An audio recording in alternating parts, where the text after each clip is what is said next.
We are what hides everybody. We are the evil. We are the darkness. These are our stories.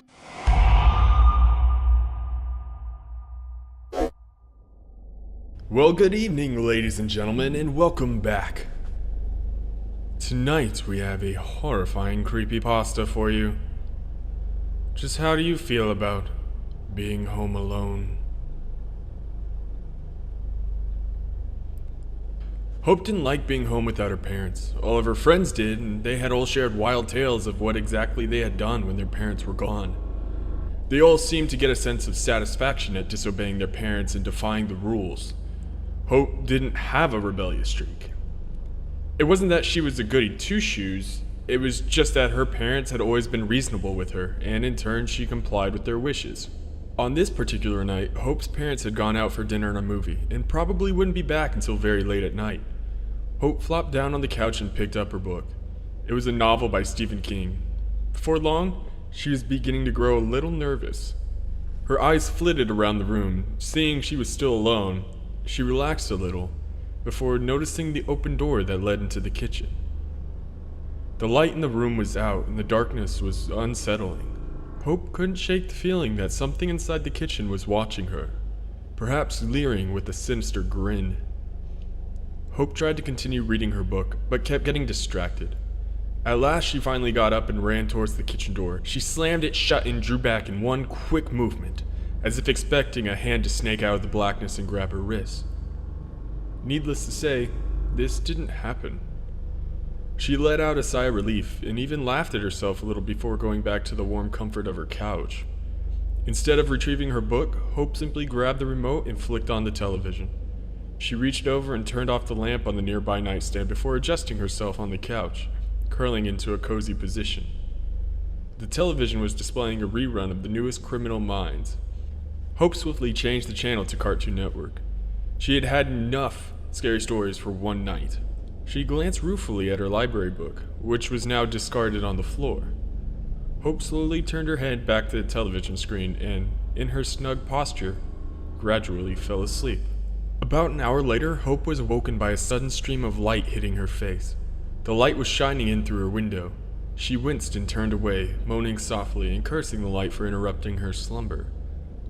Just as suddenly as the light had come on, it was gone. Thinking that a car must have come up her street, Hope shut her eyes and tried to blot everything out, from the blaring of the TV from the gentle rain that was beginning to fall outside. The light came again, cutting through the window and illuminating the living room before shutting off once more. It seemed to be coming in short and long bursts. Hope blinked sleep from her eyes before sitting up. Why are there lights coming from outside at this time of night? She wondered to herself. And why are they coming in quick bursts like that? She eventually realized that one of her neighbors must have had a faulty garage light. Thinking well of herself for having solved such a mystery, Hope turned to the television, grabbing the remote, turned the volume up a few notches. Then something very peculiar happened. The TV shut off. The power had gone out. Power outages themselves were not uncommon where Hope lived, and it really didn't surprise her. What did surprise her was how the light outside kept flicking on and off. Hope realized that the light that was flashing outside couldn't be a garage light now that the power was out. Fear welled up inside her, and her heart began to beat fast. What if someone is trying to lure me outside, she thought. I might be being stalked by a madman. She realized that she was trembling all over, and she grabbed a blanket from the far end of the couch.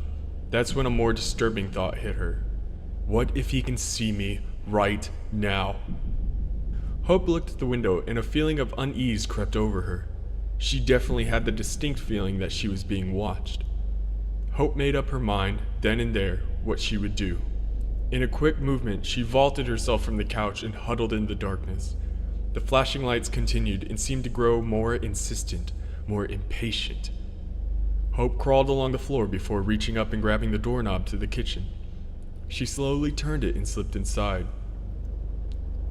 She shut the door behind her, blocking out the flashing of the lights, but she could still see them underneath the crack of the door. She moved through the darkness and grabbed a kitchen knife from the counter. She sat down in one of the chairs at the far end of the kitchen and watched as the lights became slower, as if discouraged, before eventually stopping altogether. Relief flooded over her, and in spite of herself, she let out a smile. An hour later, Hope's parents came home. They opened the front door and were greeted with silence. They called out Hope's name and got no response.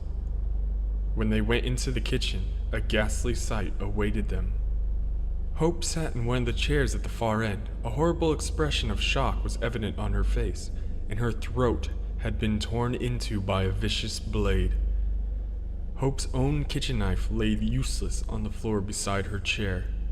The police came immediately after Hope's parents called, and began searching the grounds around the house at once. They were very surprised to find a young teenage girl close to a ditch across the street from their house.